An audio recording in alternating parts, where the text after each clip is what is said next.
Hello everyone, আমার YouTube channel physics পরিচিত সকলকে আবার স্বাগত। আমরা ক্লাস 11-এর ভেক্টর নিয়ে আলোচনা করছিলাম। এর আগের ভিডিওতে আমি ভেক্টরের একটা স্পেশাল টপিক নিয়ে আলোচনা করেছি, যেটা জয়েন্টের সিলেবাসে রয়েছে এবং কলেজের সিলেবাসে তো অবশ্যই আছে। তো তোমরা যারা সেই ভিডিওটা দেখোনি অবশ্যই দেখে নিও। ওখানে ভেক্টরের 3টি ভেক্টরের প্রোডাক্ট অর্থাৎ ভেক্টরের ট্রিপল প্রোডাক্ট নিয়ে আলোচনা করা হয়েছিল। তো আজকে আমরা কি করতে চলেছি? আজকে আমরা করতে চলেছি আরেকটি স্পেশাল জিনিস, যেটা এইচএসে খুব একটা আসার চান্স কম, মানে বোর্ডের এক্সামে খুব একটা আসার চান্স নেই, তবে জয়েন্টের জন্য খুব ইম্পর্টেন্ট একটা জিনিস, সেটা হলো প্রজেকশন, অর্থাৎ projection vector and projection of A vector. কি জিনিস? দুটো কিন্তু আলাদা। তাহলে একটা হলো projection of A vector,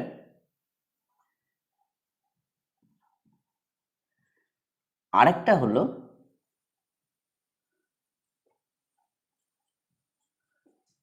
projection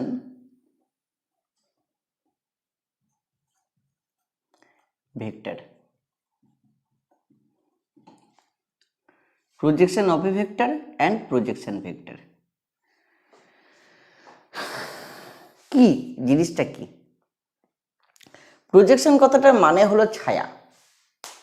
তাহলে একটা ভেক্টরের যখন ছায়া অপর ভেক্টরের উপর পড়বে, তখন সেই ছায়ার দৈর্ঘ্য কত হবে, সেটা হলো প্রজেকশন অফ এ ভেক্টরের মানে।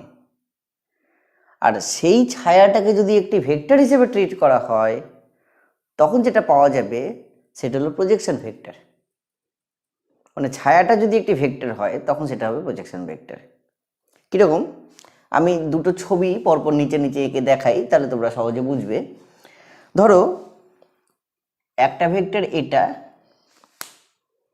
আর এটা আরেকটা ভেক্টর, এটা বি ভেক্টর এবং এটা এ ভেক্টর, মধ্যবর্তী কোণটা থিটা। আর সিমিলারলি এখানটাতেও এ ভেক্টরটা এটা আর বি ভেক্টরটা এটা দেখালাম, মাঝের কোণটা থিটা। ওকে, এখন যদি শুধু প্রজেকশন অফ এ ভেক্টর যে সেটা জানতে চায়, তাহলে আমরা কি করব? এখান থেকে এইটুকু দৈর্ঘ্যের মান কতটা হবে সেটা জেনে নেব। জাস্ট এইটুকু দৈর্ঘ্য কতটা, সেই দৈর্ঘ্যের মানটা জেনে নেব, সেটা হয়ে যাবে প্রজেকশন অফ এ ভেক্টর, যেখানে আমরা শুধু দৈর্ঘ্যের মানটা জানছি। অবশ্যই এটা একটা উপাংশ। আর যদি প্রজেকশন ভেক্টর বলতে হয়, তাহলে কি করতে হবে? তাহলে শুধুমাত্র দৈর্ঘ্যের মান নয়, এখানে যখন ছায়াটা ফেললাম, এটা ডটেড লাইন, তাহলে পাওয়া গেল কতটা? এইটুকুটা। তাহলে এইটুকুটা তো একটা ভেক্টর, তাহলে সেই ভেক্টরটা কত, তখন সেটা হলো প্রজেকশন ভেক্টর। মানে শুধু যদি ছায়াটার মান নিয়ে ভাবি, তাহলে সেটা হবে প্রজেকশন অফ এ ভেক্টর। আর যদি সেই ছায়াটার মান এবং দিক উভয়কে নিয়ে ভাবি, তখন সেটা হবে প্রজেকশন ভেক্টর। ওকে, তাহলে পাশাপাশি দুটো জায়গাতে পরপর দুটো জিনিস করে দেখাই। তাহলে আমার জায়গাটা, বোর্ডের জায়গাটা দুভাগে ডিভাইড করি। এখানে প্রজেকশন অফ এ ভেক্টর করব। ওকে, তাহলে কি করব? এ একটা ভেক্টর, বি এর দিকে তার প্রজেকশন কত সেটা বের করতে হবে, এটা আমাদের উদ্দেশ্য। তাহলে কি করব? এ থেকে একটা ডটেড লাইন বি এর উপর লম্ব টানলাম, যেটা পাওয়া গেল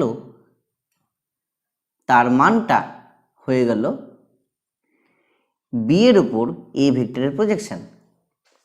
তাহলে তার মানটা কত হবে? ভেবে দেখো, অলরেডি কম্পোনেন্ট ডিভিশনের ধারণা থেকে তোমরা এটা বলতে পারো যে এ ভেক্টরকে যদি আমরা দুটো উপাংশে ভাগ করি, এদিকে একটা উপাংশ যেটা লম্ব উপাংশ হবে আর ওদিকে একটা উপাংশ যেটা ভূমি উপাংশ হবে, তাহলে লম্ব উপাংশটা কত? এ সাইন থিটা, আর ভূমি উপাংশটা কত? এ কস থিটা। তাহলে আমার এখানে কোনটা দরকার? আমার তো লম্ব উপাংশটার দরকার নেই, তাহলে লম্ব উপাংশটা এখানে অপ্রয়োজনীয় হিসাবে মিটিয়ে দিলাম। পড়ে থাকলো কি ভূমি উপাংশটা, সেটা কত? তার মান হলো এ কস থিটা। অর্থাৎ লেখা যাবে বি ভেক্টর এর ওপর এ ভেক্টরের প্রজেকশন এর মান সমান সমান এ কস থিটা। ওকে, তো এটা নিয়ে কোনো সমস্যা থাকার কথা নয়। এ কস থিটা পেয়ে গেলাম, যেটা বি ভেক্টরের উপর এ ভেক্টরের প্রজেকশন। এখন দেখো আমরা কি জানি, আবার a dot b equal to a b cos theta. তাহলে এখান থেকে যদি এ কস থিটাকে আলাদা করা যায়, তাহলে এ কস থিটা কত পাওয়া যাবে? তাহলে এ কস থিটা পাওয়া যাবে a dot b by beta নিচে চলে আসলো, তার মানে মড বি। তাহলে প্রজেকশন ভেক্টরের ভ্যালু কত হলো? A dot b by mod b. তাহলে এটা ইকুয়াল টু লেখা যেতে পারে a dot b by mod b. Okay, clear? কোনো সমস্যা থাকার কথা নয়। এটা হলো এই বি ভেক্টরের উপর এ ভেক্টর প্রজেকশন। আরেকভাবে এটা প্রকাশ করা যায়, পরে বলছি সেটা। আগে প্রজেকশন ভেক্টরটা কি সেটা দেখে নিই। তাহলে এবার আমাদের বিষয় হলো প্রজেকশন ভেক্টর। অর্থাৎ এ ভেক্টরটা এরকম থাকলো, সেটা বি ভেক্টরের উপর থিটা কোণে আনত আছে। তাহলে বি ভেক্টরটা এটা, তার সঙ্গে যেটা থিটা কোণে আনত আছে। তাহলে এখন আমার প্রজেকশন ভেক্টরটা লাগবে। তাহলে আমরা কি করব? এ ভেক্টরটাকে বি এর উপর কতটা উপাংশ ফেলেছে সেটা দেখে নেব। সেটা কত? এ কস থিটা। তাহলে এবার এ কস থিটাটা মান যদি ভেক্টর হিসেবে প্রকাশ করতে হয় তাহলে কি লিখব? তাহলে হবে বি ভেক্টর এর অভিমুখে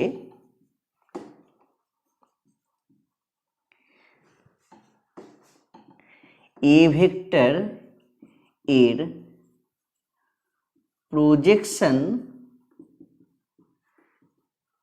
ভেক্টর টি হবে সমান সমান, দেখো ওখানটা লিখলাম প্রজেকশনের মান হবে, এখন লিখছি প্রজেকশন ভেক্টর টি হবে। তাহলে যেহেতু এখানে শুধু মান নিয়ে বলা হয়েছে, তাহলে মান ছাড়া কিছু বলা হয়নি। কিন্তু এখানে প্রজেকশন ভেক্টর যখন, তার মানে মান এবং দিক উভয় থাকবে। তাহলে মানটা কত? মানটা তো এ কস থিটা। দিক কি বলবে? অর্থাৎ কোন দিকে আছে? দেখো বি ভেক্টরের দিকে আছে। বি ভেক্টরের দিককে প্রকাশ করার জন্য বি ক্যাপ ইউজ করা হয়। তাহলে এটা হলো প্রজেকশন ভেক্টর প্রকাশ করা। এটা তার মান, এটা তার দিক। কোন দিক? বি ক্যাপের দিক। তাহলে আগের লজিক অনুযায়ী আমরা বলতে পারি এখানটায় হয়ে যাবে কত? A dot b by mod b, এইটুকুটার মান। আর বি ক্যাপকে আমরা লিখতে পারি, আমরা ক্রস ভেবে নেবে, ইন্টু দিলাম না, b vector by mod b. তাহলে প্রজেকশন ভেক্টর কি দাঁড়ালো? প্রজেকশন ভেক্টরটি দাঁড়ালো finally a dot b b cap sorry b vector by mod b তার স্কোয়ার। ওকে, তো এই হলো দুটি জিনিসের মধ্যে পার্থক্য। একটাতে আমরা কি করলাম, দেখো এইটা ডট প্রোডাক্ট মানে স্কেলার, এবং এটা নিচে মান, তাহলে এটাও স্কেলার। আর এখানটায় ডট প্রোডাক্টের ফলে স্কেলার, তার সঙ্গে বি এর গুণফল, নিচে মড বি স্কোয়ার। ওকে, তো এটাকে যদি একটু ভেঙে লিখি, দেখো এখানে বি ভেক্টরের জন্য এটা ভেক্টর হয়ে যাচ্ছে, কিন্তু এটা কিন্তু স্কেলার থেকে যাচ্ছে। তো এটাকে ভেঙে লিখলে কি পাওয়া যাবে, পাওয়া যাবে a x b x, a y b y, a z b z, নিচে root over b x square, b y square, b z square, এটা পাওয়া যাবে। আর এটাকে ভেঙে লিখলে কি পাওয়া যাবে, a x b x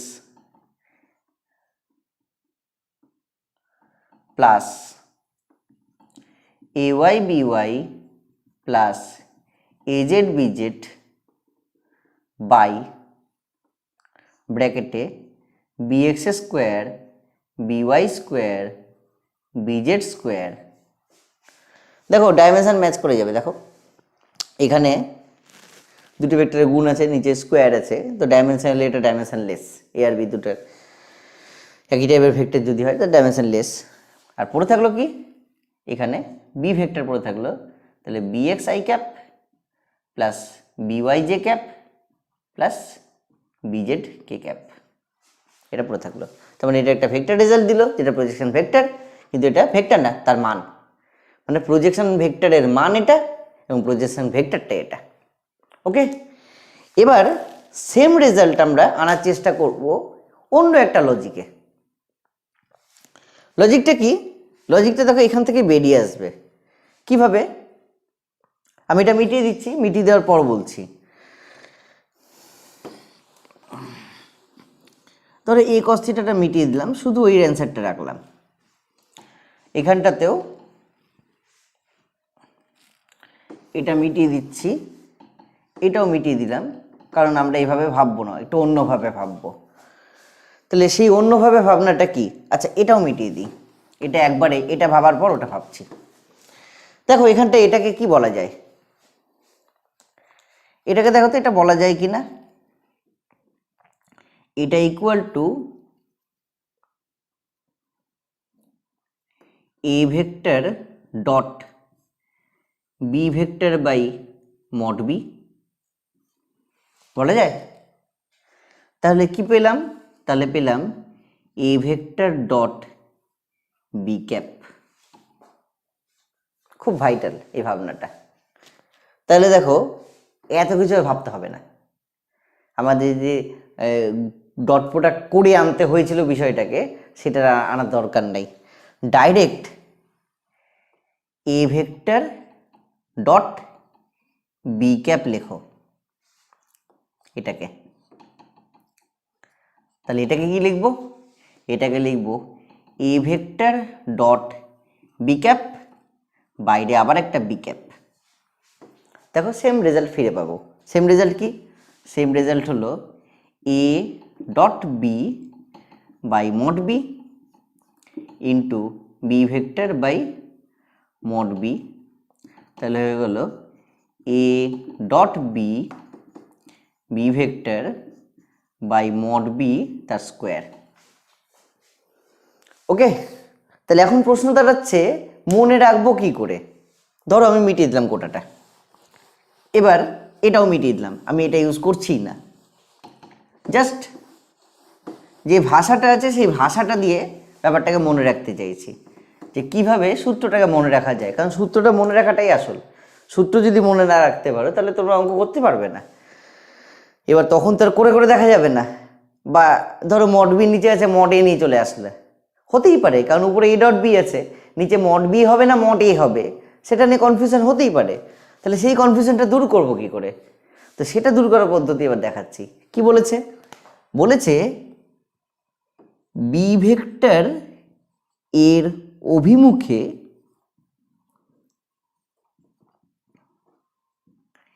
A vector এর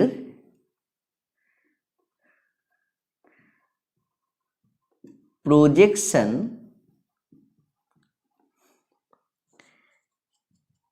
ভেক্টর এর মান সমান সমান, ভালো করে ভাবো কথাটা কি বলেছে, বি ভেক্টরের অভিমুখে, তাহলে কার অভিমুখ, বি ভেক্টরের অভিমুখ, বি ভেক্টরের অভিমুখকে কি দিয়ে প্রকাশ করব, বি ক্যাপ দিয়ে প্রকাশ করব। তাহলে সেই বি ক্যাপের দিকে কাকে আনবো, এ ভেক্টরকে আনবো। তাহলে কি করব, তাহলে এ ভেক্টরকে আনলাম বি ক্যাপের দিকে, হয়ে গেল, আর কিচ্ছু ভাবার নাই, ব্যাস এইটুকুটাই। ছবি আঁকতে লাগবে না, কিচ্ছু করতে হবে না, শুধু ভাষা দিয়ে করতে পারবে কথাটা। এবার এখানটায় কি, সিমিলারলি বি ভেক্টরের অভিমুখে এ ভেক্টর এর প্রজেকশন ভেক্টর টি হবে সমান সমান কার অভিমুখে, বি এর অভিমুখে, সো বি ক্যাপ আসবে। কার প্রজেকশন, এ ভেক্টরের প্রজেকশন, দ্যাটস ওয়াই আমরা লিখতে পারি a vector dot b cap.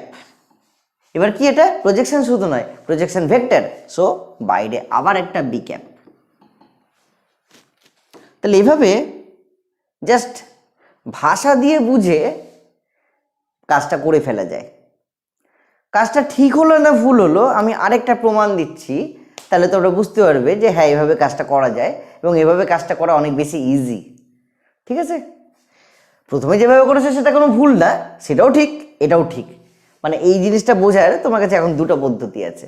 একটা আগের পদ্ধতি যে এ cos theta into A cap, sorry B cap, আরেকটাতে শুধু এ কস থিটা, অথবা যার দিকে আনবো তার ক্যাপের সঙ্গে মূল ভেক্টরটাকে গুণ করে দেবো। এটা ঠিক না ভুল আমি এখন যেটা দেখাচ্ছি সেটা থেকে আরেকটু ক্লিয়ার হবে তোমাদের।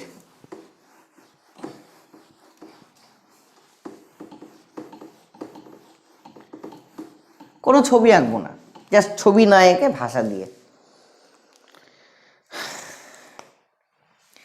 প্রশ্ন হলো এ ভেক্টরের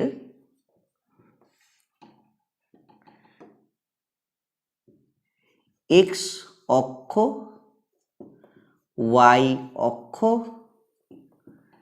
জেড অক্ষ বরাবর প্রজেকশন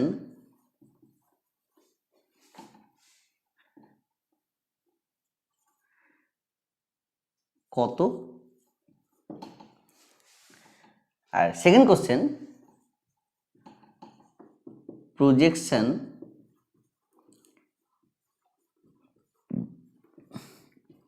ভেক্টরটি কত। তো কি শিখলাম, তাহলে লিখি প্রথমে। আচ্ছা এ ভেক্টরটা কি এটা আগে বলে দিই, এ ভেক্টরটা হলো a x I cap, a Y J cap, a Z K cap, এটা এ ভেক্টর, এটা বলে দেওয়া আছে। ওকে, কারণ ডট আই জে কে ছাড়া ভেক্টর তো প্রকাশ করা যাবে না, তো আই জে কে দিয়ে প্রকাশ করা আছে। এবার দেখো কি লিখবো, এ ভেক্টরের এক্স অক্ষের অভিমুখে প্রজেকশন এর মান। কিভাবে লিখবো, ছবি না এঁকে জাস্ট ভাষা দিয়ে। কিরকম ভাষা, কার দিকে, এক্স অক্ষের অভিমুখে মানে আই ক্যাপ, কাকে আনছি, এ ভেক্টরকে আনছি, অর্থাৎ a vector dot i cap. Okay, ভেবে দেখো তো এটা ঠিক কিনা। দেখো a vector dot i cap যদি করা হয় তাহলে পাওয়া যাবে a x I cap plus A Y J cap plus A Z K cap, তাহলে পাওয়া যাবে ডট আই ক্যাপ। তাহলে a x I cap dot i cap plus A Y J cap dot i cap plus A Z K cap dot i cap, এর result কত 0, এর result কত 0, এর result কত 1, তাহলে পড়ে থাকলো কত এ এক্স। বাস্তবিকই তাই, কোনো একটা ভেক্টরের এক্স অক্ষ বরাবর উপাংশ কত হয় এ এক্সই হয় না, তাহলে এটা কত পাবো, এটার উত্তর আমাকে দেবে এ এক্স। তাহলে সিমিলারলি আমরা বলতে পারি এ ভেক্টরের ওয়াই অক্ষের অভিমুখে প্রজেকশনের মান এ ভেক্টর ডট জে ক্যাপ, যেটা উত্তর এ ওয়াইকে দেবে, আর এ ভেক্টরের জেড অক্ষের অভিমুখে প্রজেকশন ভেক্টরের মান এ ভেক্টর ডট কে ক্যাপ, যেটা এ জেডকে দেবে। হয়েছে? ভালো করে ভেবে দেখো, কোনো কিছু বুঝতে না পারলে আবার একবার ভাবো কি বলেছিলাম। এ ভেক্টরকে বি এর অভিমুখে নিয়ে গেছিলাম, তাহলে সেখানে আমরা করেছিলাম a vector dot b cap. এখন এ ভেক্টরকে এক্স এর অভিমুখে নিয়ে গেলাম, এক্স এর ক্যাপ কত হয় আই ক্যাপ হয়। এবার এক্সকে মানে এ ভেক্টরকে ওয়াই এর দিকে নিয়ে গেলাম, তাহলে ওয়াই এর ক্যাপ কত হয় জে ক্যাপ হয়। আর এ কে জেড এর দিকে নিয়ে গেলাম, তাহলে জেড এর ক্যাপ কত হবে কে ক্যাপ হবে। তাহলে এখানে কি A I cap, A J cap, A K cap. খুব সিম্পলভাবে এটা প্রজেকশানের মানটাকে দিয়ে দেয়। এবার যদি প্রজেকশন ভেক্টরের মান জানতে চাই তাহলে কি করব, তাহলে প্রজেকশনের সঙ্গে একটা জাস্ট ভেক্টর কথা জুড়ে দিলাম। তাহলে এখানে কি চেঞ্জেস আসবে, যেহেতু ভেক্টর জানতে চেয়েছে তাহলে এখানে আরেকটা আই ক্যাপ জুড়ে দাও, এখানটায় আরেকটা জি ক্যাপ জুড়ে দাও, এখানটায় আরেকটা কে ক্যাপ জুড়ে দাও, তাহলে পেয়ে গেলা এ এক্স আই ক্যাপ, এটা পেয়ে গেলা এ ওয়াই জে ক্যাপ, এটা পেয়ে গেলা এ জেড কে ক্যাপ। তাহলে এভাবে প্রজেকশন এবং প্রজেকশন ভেক্টর তা আমরা যে সূত্রটা এখানে লিখেছিলাম তাহলে সেই সূত্রটা অবশ্যই ঠিক আছে, সেই সূত্রে কোনো ভুল নেই, সেটা প্রমাণিত হলো ভেক্টরের উপাংশ বিভাজনের মাধ্যমে। ওকে, তাহলে দেখো এই ভেক্টরকে লেখার একটা নতুন পদ্ধতি পাওয়া গেল। সেই নতুন পদ্ধতিটা কি হবে, মানে যে পদ্ধতি এখানে আবিষ্কার হলো সেই পদ্ধতিতে তোমরা ভাবতে পারো এই ভেক্টরটাকে লিখবা কিভাবে। ধরো একটা ভেক্টর এ, সেই ভেক্টরটা তোমরা জানো A x I cap plus A Y J cap plus A Z K cap, এটা আছে। তাহলে এখনই আমরা এ এক্সকে কী দেখলাম, তাহলে এ ভেক্টর আমরা লিখতে পারি a vector dot i cap plus A vector dot J cap plus A vector dot K cap. তাহলে এভাবে একটু অন্যরকমভাবে এই ভেক্টরকে প্রকাশ করা যেতে পারে। ঠিক আছে, যে কনসেপ্টটা এখানে পেলাম প্রজেকশন ভেক্টর, সেই প্রজেকশন ভেক্টরের কনসেপ্টের মাধ্যমে। ওকে, তো আশা করি আজকের ভিডিও তোমাদের ভালো লেগেছে। এর উপর আমি অঙ্ক করাবো নেক্সটে, যখন ভেক্টরের অঙ্কতে ঢুকবো, মানে গুণের অঙ্ক তো এখনও করা হয়নি, গুণের অঙ্ক যখন করব তখন একসঙ্গে সব অঙ্কই করে দেবো। প্রজেকশন ভেক্টরের অঙ্ক করব, ট্রিপল প্রোডাক্টের একটা অঙ্ক করে দেবো, ক্রস প্রোডাক্টের মানে ভেক্টর ট্রিপল প্রোডাক্টের অঙ্ক করব, প্রজেকশনেরও অঙ্ক করব, বা নর্মাল ডট প্রোডাক্ট ক্রস প্রোডাক্টের অঙ্ক তো থাকবেই। তো যাই হোক, আজকে আমার ভিডিওতে আর কিছু বলছি না, নেক্সট ভিডিওতে ছোটোখাটো কয়েকটা জিনিস নিয়ে আলোচনা করে তারপর আমরা ভেক্টরের মূল যে ডট প্রোডাক্ট ক্রস প্রোডাক্টের অঙ্ক, সেই অঙ্কের ভিডিওতে ঢুকে যাব। তো যারা আমার চ্যানেলটা সাবস্ক্রাইব করোনি তো অবশ্যই সাবস্ক্রাইব করে দিও, ভিডিওটা ভালো লাগে থাকলে অবশ্যই একটি লাইক দিও। আর যদি তোমাদের কোনো বন্ধুর ভেক্টর বুঝতে অসুবিধা হয় বা এই টপিকগুলো নিয়ে কোনো সমস্যা হয়, তাদেরকে অবশ্যই আমার ভিডিওটা দেখতে বলবে, তাহলে তাদেরকেও মানে তারাও এই জিনিসগুলো শেখার সুযোগ পাবে। তো আজকের জন্য এইটুকু থাক, পরবর্তী ভিডিওতে আবার দেখা হবে। ধন্যবাদ।